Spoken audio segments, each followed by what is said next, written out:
Hey guys, so what am I working on now? Well, got my Dodge Caravan in the shop. Main reason is because it's got a slow leak in the right rear tire, so I got to fix that. But the other thing too is my wife is actually going to be going on a road trip. And yes, this van has 230 something thousand miles on it.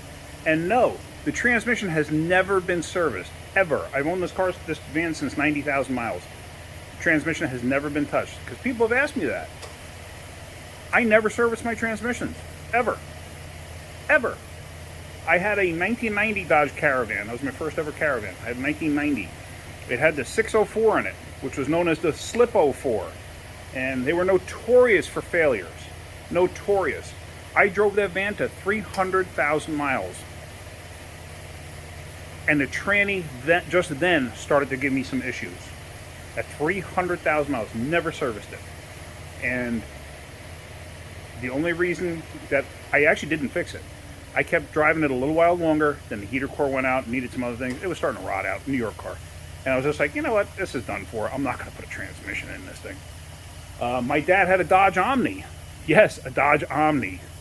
And they were known for head gasket failures. They were known for transmission issues. They were known for being pieces of junk.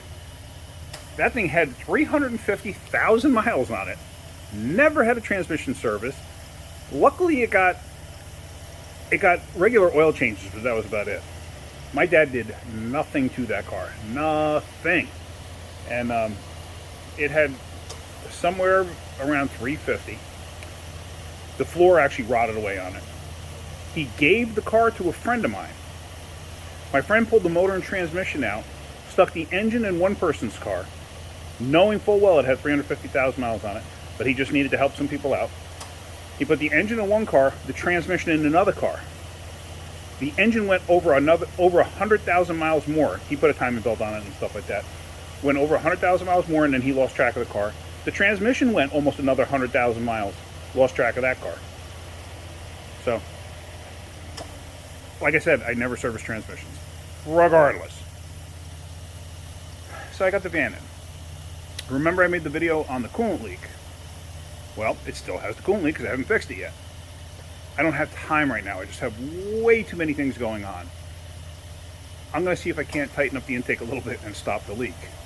The leak is external. These have flat metal gaskets. And I think it's just seeping through on the gasket to the intake side. So, obviously, it is because I could see it, but I think it's on the intake to the gasket, not the gasket to the head. Eventually I'll get around to fixing it. I don't have the time right now. So, let me just show you what I got going on. Let me get a hood prop going here.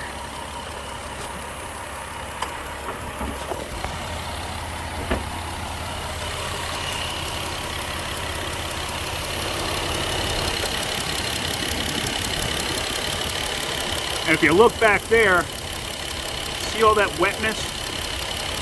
While it's warming up, you can actually watch it leak.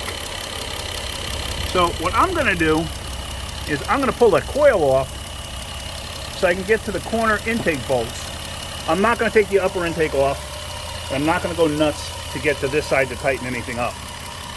But I'm just going to take the coil off and see if I can't tighten up the corner bolts, because it's only dripping on that side. So it's not even dripping, it's slow seepage, and you could smell the coolant. I will at some point change it, I'm just not going to do it now. Let's see. So, I'm actually going to shut it down. I'm going to put it up in the air. I'm going to fix that tire. Then we're going to pull this coil off, and I'm going to see if I can't tighten up that intake manifold. And hopefully it stops it. If it doesn't, it doesn't. It's worth a shot. That's all. I'm always getting tired of smelling the coolant smell. But hey, I'm a mechanic. That's a typical mechanic's car. Alright, so what we're going to do first is we're just going to take the ignition wires off the front here. Give them a little twist and pull. The two mounting bolts coming out here. The whole stud's coming out with it, which is fine. It's not going to hurt nothing. Same here. As they see, they got rust on it. This is an up north vehicle, so not a big deal. Because normally those studs would stay attached to this plate here. So now All I'm going to do is let me get a wrench on there.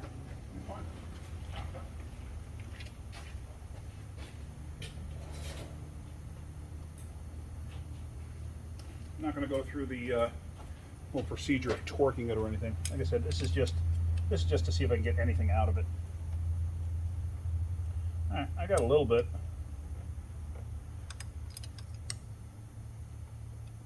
Don't know if you saw that.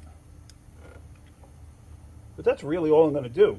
Because if you look close,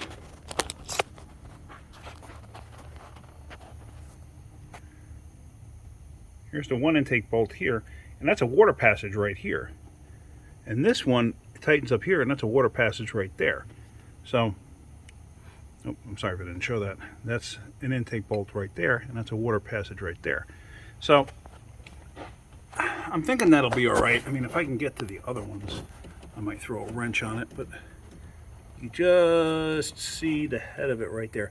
But in all honesty, I'd have to take the upper intake off, and I don't feel like going through that hassle because I don't have gaskets either to do that. So, but yeah, so let me just see if I can't get a wrench on there real quick. So I was able to get a wrench on the one for this side, and then the one on the other side there, I got this long 1/4 inch with a swivel, and I was able to get a scotch of a turn out of it. So the other ones on that side I'm not going to bother with because there's a wiring harness bracket that's mounted over top of it. It's like a bolt stud, and the other one you can't even get to unless you take that bracket off. So I'm just going to leave it alone. If it helps, it helps. Let me do this. Let me clean this down with brake clean. Actually, let me get this out of the way. Let me clean this all down with brake clean and see if we can still see a leak. I mean, if it leaks, it leaks. I'm not all that concerned about it, but I figure if I can slow it down just a little bit because she's going on this little bit of a road trip, and you know, like I said, she's just getting a little aggravated with the smell, and I totally understand. I just don't have the time to do anything about it at the moment. I will. Those of you that know me know I got some stuff going on, and it's all for the best, and it'll be good.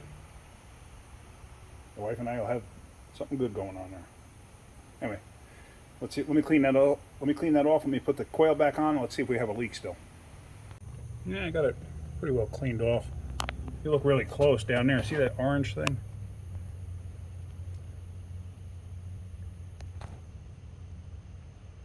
You can actually see the sticker from when I had to replace the engine. And that was 100,000 miles ago. So, actually no, 120,000 miles ago. I think this thing had 110 on it. But that was sabotage. Which I didn't care because somebody who didn't like me sabotaged me. And it's fine because I had a warranty on it. So, I got paid to fix it. And it didn't cost me anything to fix it. So, I was good.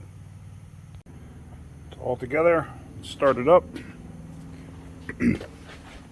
I don't have high hopes it's going to fix anything, but you never know. I mean, not that it's actually going to fix anything, but it's going to slow it down or calm it down. Now you can also hear the very slight exhaust leak that's in there.